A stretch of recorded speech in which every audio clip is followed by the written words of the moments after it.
People live and die by a president's decisions. There are many decisions that go into who one would prefer as president. Ultimately, none of that matters if they're not alive to see those changes. Death is far from the only negative thing that can occur under a president, but it is obviously a permanent loss and is particularly tragic when it affects someone young, both for them and during their final days and their family and friends. No one can see the future. There are a myriad of unpredictable events that can happen every single day. It's impossible to predict with a great deal of certainty year after year how many people die overall. But history can inform us how different policies save or cost lives. Life expectancy varies widely from country to country. Some of it can undoubtedly be attributed to personal lifestyle decisions, but some of them can't. I can lower my chance of getting a heart attack. I can't lower my chance of getting shot in a mass shooting. I can lower my chance of lung cancer, but I can't just decide to have better healthcare if I don't have enough money. So with that mentioned, let's start with healthcare. A July 2019 study by the National Bureau of Economic Research found that in the states that approved the Medicaid expansion from the Affordable Care Act, commonly known as Obamacare, 19,200 adults 55 to 64 years old were saved between 2014 to 2017. Conversely, in the states that denied the Medicaid expansion from the Affordable Care Act, 15,600 adults died prematurely. The researchers found that the Affordable Care Act's Medicaid expansion reduced the annual mortality rate for older adults who gained coverage from 39 to 64%.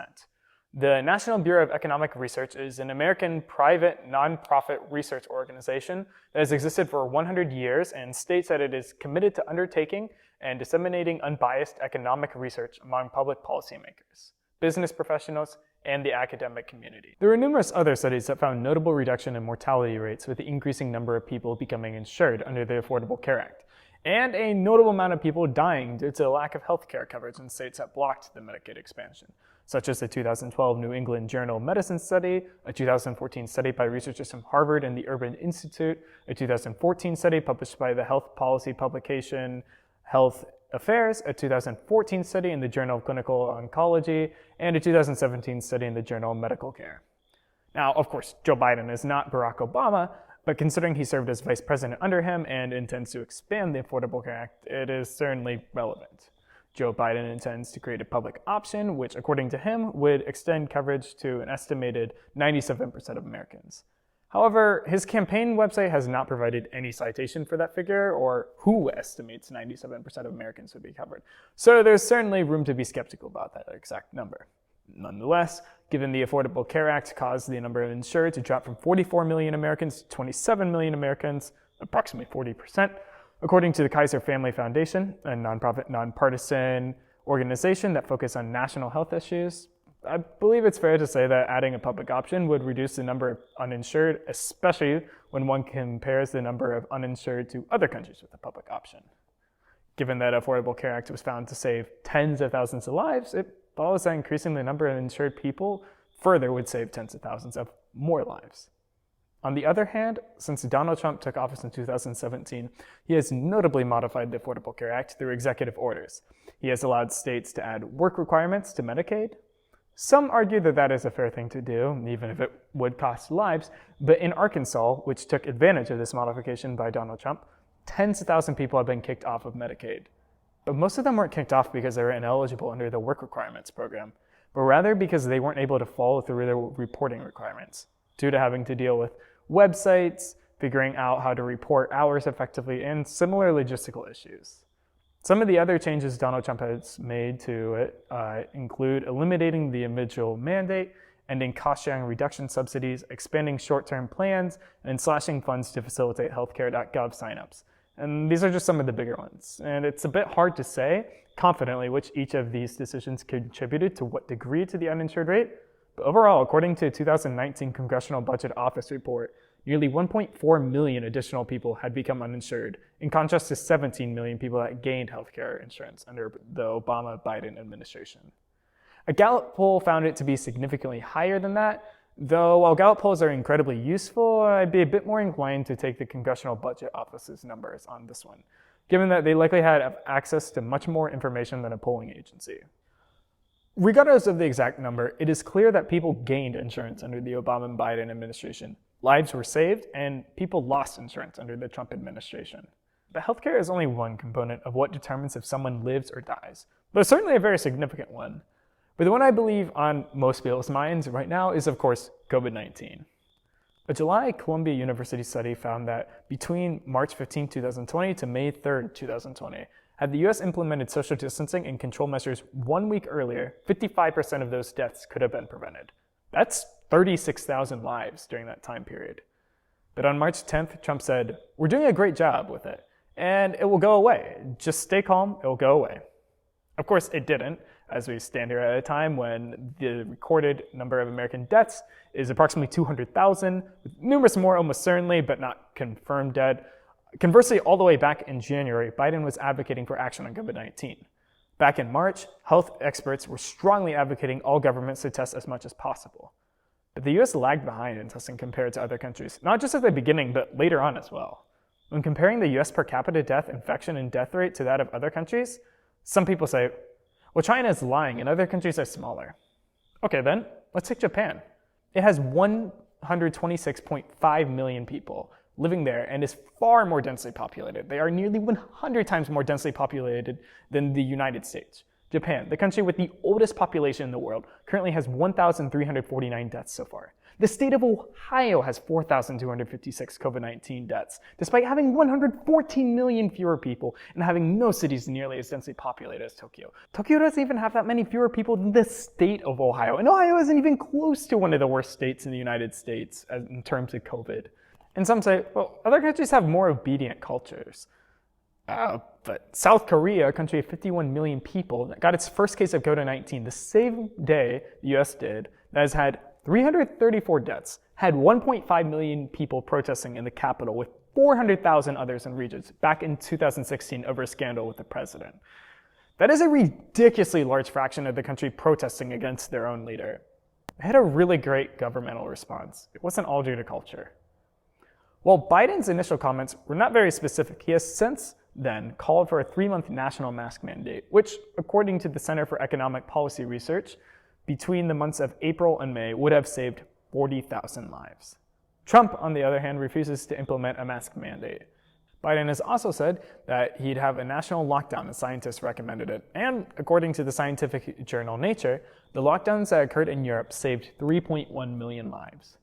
But if Biden's statements aren't enough, in September 2014, the CDC warned that 1.4 million people could be infected with Ebola if the government did not take swift action, which could have been catastrophic given Ebola has a 50% fatality rate. But the Obama and Biden administration did take swift, strong action, and by February 2015, fewer than 400 people were infected with it, and the epidemic ended a few months after that. But while COVID-19 is unquestionably the crisis on many Americans' minds right now, it's far from the only one killing hundreds of thousands of people. 1 in 10 Syrians have either died or been wounded since the start of the Syrian civil war in March of 2011, or at least 4 years ago that was the case. We don't even know how many have died at this point, but it's somewhere between 380,000 and 585,000 people that have been killed, over 116,000 of them being civilians that were murdered. In Yemen, over 112,000 have been killed since its civil war started in 2015. I know it's really easy to think, with 200,000 Americans dead from COVID-19 right now, that it's not as big of a deal. But it's important to keep in mind who and how these people are dying. 84,000 children died from starvation in Yemen. Don't get me wrong, I'd be really sad if I were on my deathbed right now due to COVID-19. Of course, very unlikely given my health and age, but I at least have gotten to live a life. Although I hope to live much longer, but COVID-19 affects most strongly older people. And while any premature death is a tragedy, these are children losing nearly their entire lives from starvation. Of course, neither candidate has any grand plan that can just stop these conflicts. I don't know that anyone does. But one of them at least has a plan to save the civilians suffering in those countries. Biden will set the annual global refugee admissions cap to 125,000. And he seeks to raise it over time. Currently, under Donald Trump, it is 18,000. Now, maybe you're thinking, well, I don't want a bunch of terrorists coming into my country. Then I ask you to guess how many Syrian refugees have murdered someone in a terrorist attack in the United States. 0. Though there was one Yemeni refugee who committed a terrorist attack. Though, to put it in perspective, right-wing extremists have not only accounted for the majority of terrorist attacks and plots in the United States since the 1990s, according to the Center for Strategic and International Studies, since the September 11th, 2001 attacks, right-wing terrorism has killed more than Islamic terrorism. So keep that in mind while we debate whether children should be allowed to come in here as opposed to starving to death because of their religion. So to sum it up, healthcare was greatly expanded upon under Obama and Biden and greatly reduced under Trump. Tens of thousands of lives were saved, and now tens of thousands of lives are being lost. Well, tens of thousands of lives were already being lost, but more. The handling of COVID-19 was grossly mishandled under Donald Trump, and other countries with higher population density and less money who got the virus sooner handled it better. Biden wanted it to be acted upon back in January, while Trump downplayed the seriousness of it for months while ignoring the advice of medical experts. Hundreds of thousands of people are dying in war-torn nations, many of them women and children, and Donald Trump is denying them refuge here, despite the fact that they pose very little risk when we vet them, while Biden has stated that he would drastically increase the number allowed here. But aren't you forgetting that Trump and Biden aren't the only candidates? No, I'm not. Nor am I going to say that I believe that either of them have the best policies for saving lives. But come January 20th, Biden or Trump is in office, given they don't die before then, and tens of thousands of people's lives are on the line. Now, of course, these aren't the only factors that play into whether someone lives or dies, but 2 of my 3 points of discussion relate to the leading causes of death in the United States this year. And the third point of discussion is a leading cause of death in multiple other countries. So while there are other factors, these ones are the greatest in terms of saving lives or losing them, based on how many people die of different causes each year. I'm not a statistician, doctor, or infectious disease specialist, so please don't take my word for it. Check out the sources which do cite these experts. Because whether you admit it or not, you probably do trust doctors. You think you can do an organ transplant, create effective medications, and perform life-saving surgeries while you're on the verge of dying? Well, or perform the operation on someone else. I mean, even the best doctors don't perform surgical operations on themselves, though they may use the medications that they create if appropriate. But the point is, this election, truly consider which person you believe, based on the evidence that we have, would save more lives. And also register to vote, right now, unless you already have done so, of course. But check your voter registration right now. Go to vote.org. I don't care who you're voting for. That is a joke. I 100% do. The entire point of this video was that. But still, whoever you are, assuming you are a U.S. citizen, vote. Prepare to vote. Get registered now. It's not a joke. Seriously, go to vote.org. You add time to watch this video. You have time to go to vote.org. Please vote. Because while your life may not depend on it, tens of thousands of other people's lives do. Thanks for watching.